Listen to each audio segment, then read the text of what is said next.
আজকে ছোট্ট একটা বিষয় নিয়ে কথা বলতে আসলাম।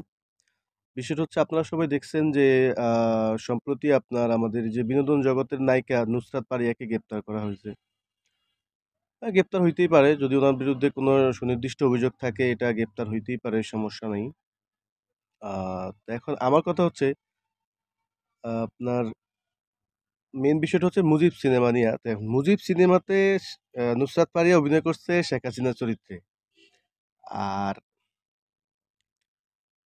ওই 'মুজিব' সিনেমাতেই আপনার আমাদের যে তথ্য প্রযুক্তি উপদেষ্টা ফারুকের স্ত্রী তৃষা, উনি অভিনয় করছে আপনার আ শেখ মুজিবের আ ওয়াইফ হিসেবে।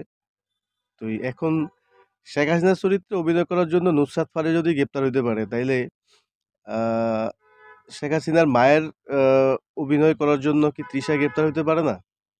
এখন নুসরাত ফারিয়া অপরাধী হয়ে গেল, কিন্তু তৃষা দুধের দোয়া তুলসী পাতা হয়ে গেল। এটার তো কোনো মানে আমরা বুঝি না। ঠিক আছে? এই সরকার গঠন হইছে আপনার বৈষম্য দূর করার জন্য। যারা অপরাধী তাদেরকে ধরার জন্য। তো এখন আপনি একজনকে ধরবেন, আরেকজনকে ছেড়ে দিবেন, এটা তো কোনোভাবেই আমরা মানতে পারি না। আপনার যেখানে নুসরাত ফারিয়া যদি অপরাধী, তাহলে আপনার তৃষা কেন অপরাধী না?